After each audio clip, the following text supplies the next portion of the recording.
Inspire service, those folks work with Impetus. Impetus. I-M-P-E-T-U-S. Impetus. While transactional service people operate with momentum. Impetus versus momentum. Now, these two terms are very often used as if they're synonyms, but they're very different. And I'm going to give you an example of the difference between the two. Let's say I'm driving a car. While I'm driving a car, when my foot is on the accelerator, the car is moving with impetus, because impetus is a constant compelling force that moves an object forward. The moment I take my foot off the accelerator, what am I now operating with? Momentum. And that's the problem, because it can't sustain. Momentum cannot sustain itself over time. In fact, if I take my foot off the accelerator, the car will start slowing down until it comes to a complete and total what, possibly? Stop. Now, to get the car to go again requires more fuel, more stress on the engine, i.e. you, to get back where it was in the first place. And let's say I'm operating with momentum and I hit an uphill incline. We'll call that difficult times. Not only might the car stop, what might it do? It might roll backward. Now, that's probably never happened where you were. Okay, good. I see people blinking Morse code at me. Yes, it actually does. It does. So let's do something fun to show you kind of the difference between the two, because they seem similar, but they're very different. So what you'll need to do is you'll need to free your hands of anything that's in your hands. And if you tend to be the type of person that knocks a lot of things over, you might want to move your drink ahead of you. Move it away from you. Look at all the self-aware people in the room. Yeah, I know. There's other people moving other people's stuff. I don't know what that's all about. Cindy, you know you always knock stuff over. She didn't ask for your help. Okay. So I'm going to do something. I want you to watch me very closely, and then I'm going to ask you a question about it. Here we go. Here's the thing I'm going to do, kind of like the patty cake thing. My hands just following each other in the same direction. This is what transactional service is like. This is what transactional service is like, just the following in the same little circle. So on the count of three, I'd like you to do that thing I just did. Ready? Here we go. 1, 2, 3. All right, so as you do this, transactional service doesn't push you much. You can do this and think about other stuff. In fact, on the count of three, call out your birth month and date. 1, 2, 3. Look, nothing, Greg. Nothing. Give me something hard, Greg. In fact, you can do this with your what? Eyes closed. Thank you. That's what transactional service is all about. It's really more momentum. I don't really have to think that hard about it. But if this is transactional service, then inspired service would have to look different, right? They couldn't look exactly the same. So let me show you the difference. So if this is transactional service, where my hands kind of do the patty cake thing, some of you went backward. I guess it depends on who taught you. No hate, just notice some things. So if my hands are doing this and it's transactional service, where they follow each other, then with inspired service, one hand can go forward while the other hand goes backward. Very simple change. This is transactional service. Okay? This is inspired service. Okay?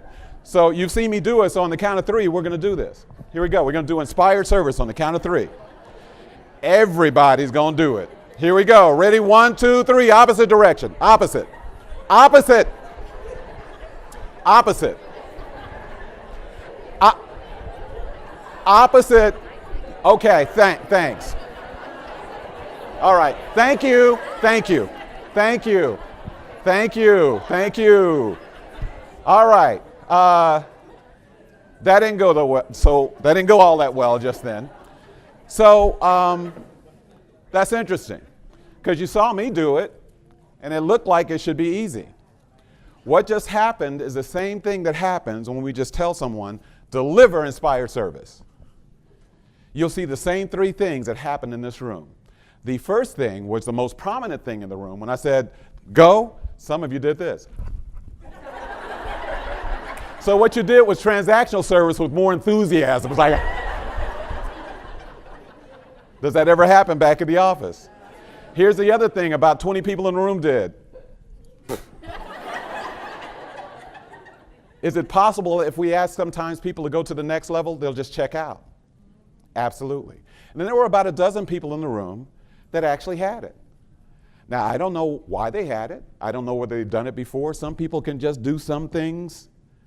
They just pick up some things faster than other people. But if I have an entire organization and I say deliver inspired service without doing what first? Showing you how, you get exactly what you got in this room. Most people will just do a more enthusiastic version of transactional service. So, some of you are like, is he going to show us how to do that? Because it's a problem right now. Because some of you are actually still doing it while I'm talking. You're like, do it. So, impetus versus momentum. So, you want me to show you how to do the difference? Okay. So, here's what we're going to do. To show you the difference, or show you how to do it, first step is to put two index fingers together, just like this, right about nose level height. Okay? First step. Okay, here we go. So, next in the step is to move one finger toward you and the other finger away from you, just like this. Boom. That's it. I lost a third of you already. This is not the hard part, folks. Okay. All right. Index fingers together. Let's start again. One finger toward you, one finger away from you. Boom. All right. Everybody with me so far? Let's go back to the top. Index fingers together. One finger toward, one finger away. Boom. Drop them down the elevator. Boom. So they're the same distance apart at the bottom as they were at the top. So you can just come straight down. All right, do that one more time. Index fingers together, one finger toward, one finger away. Boom, drop them down the elevator. Boom. All right, we're doing good. Let's take it a little further. Index fingers together, one finger toward, one finger away. Boom, drop them down the elevator. Boom, switch place at the bottom. Boom, just a little swap at the bottom. All we do is a little swap. Everybody see a little swap? Swap, okay? Let's go back and let's go. You're looking good so far. Here we go. Index fingers together, one finger toward, one finger away. Boom, drop them down the elevator. Boom, swap at the bottom. Boom, bring them up the elevator. Boom, look at the anticipation in this room right now. That's right, bring me home, Greg. I'm gonna bring you home right now. Here we go. All right, index fingers together. One finger toward, one finger away. Boom, drop them down the elevator. Boom, switch at the bottom. Boom, bring them up the elevator. Boom, swap at the top. Boom, bring them down the elevator. Boom, swap at the bottom. Boom, bring them up the elevator.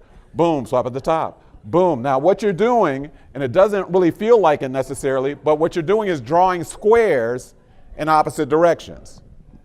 And if you can get used to drawing squares in opposite directions, eventually those corners will round off and they'll turn into circles.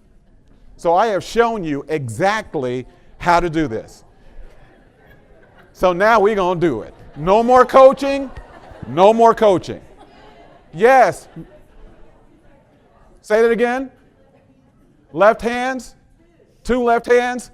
All right, we'll work with you in the next section. The next segment, we got another video. We'll come back to you. All right. No one has ever said that before. Thank you, Mary. Appreciate that. All right, so on the count of three, we're going to make this happen, Captain. No more coaching. We do an inspired service on the count of three. Are you ready? Yes. I see your focus. Here we go. Ready on the count of three. 1, 2, 3. All right, let's get it. Come on now. Let's go. Let's go with it. Nope, that's not it, though. Come on now. Come on. That's, okay. All right, stop. Okay. All right, okay. Yeah. Be merciful to yourself. Stop for a moment. Okay, that didn't go so well.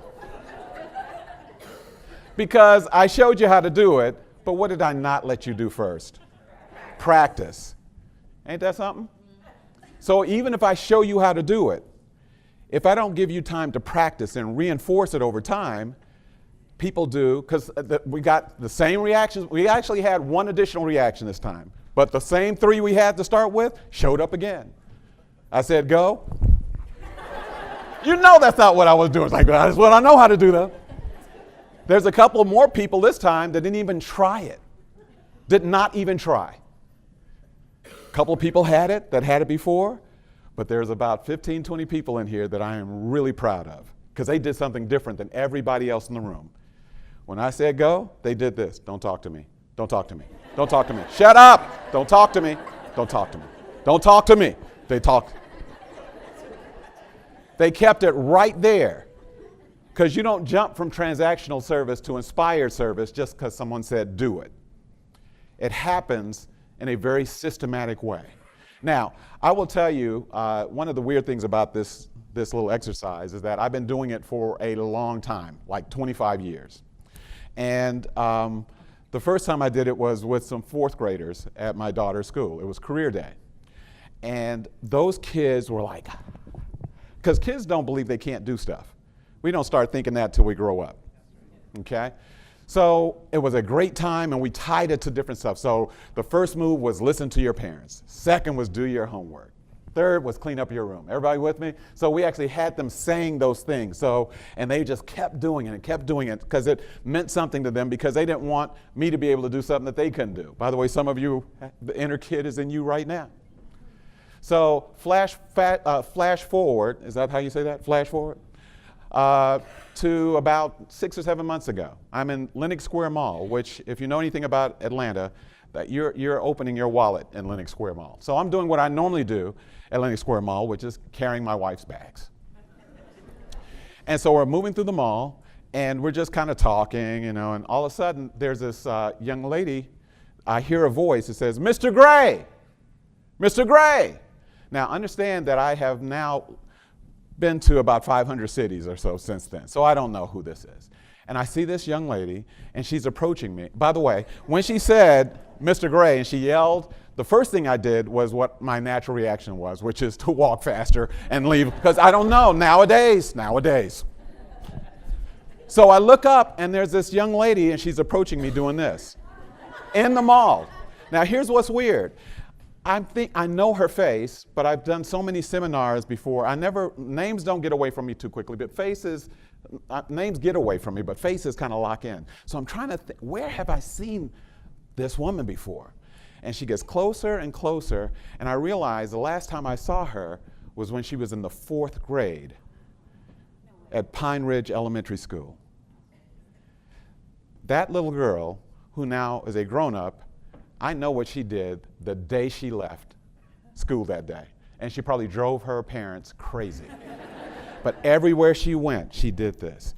Everywhere she went, she did this. And she was calling, this is 20 plus years later, she's doing it. Now, here's the challenge with this, and I will put this at your feet, and those of you watching the video, put this at your feet. I can guarantee you that, unfortunately, in most places where I go, if I visit a year later, 75% of the people won't be able to do this. Because they'll play around with it for 2 weeks or so, and then life will happen again. That will happen where you work too, because that's a momentum play. Well, do it until it's not fun anymore. Learning how to do this is not necessarily fun all the time. But if you're going for Impetus, which is inspired service, how often do you work on your craft? Every single day. We're trying to figure it out every single day. Is there another way to do it? And then you start teaching other people how to do it. Because some of you want to know how to do this just so you could go humiliate your friends and family members. I understand. I'm not mad at you with that. That's what I did. But we have transactional service, which anybody can give, with their eyes closed. And then there's the real goal, which is inspired service. It doesn't work just to say to people, deliver inspired service. Doesn't work. You have to do what for them first? Show them how, and then you have to do what after? Let them practice. And by the way, if they kind of get it and mess up, what might they need to hear from me? Encouragement. Everybody got me? Cool? Delivering inspired service. Thank you very much, ladies and gentlemen.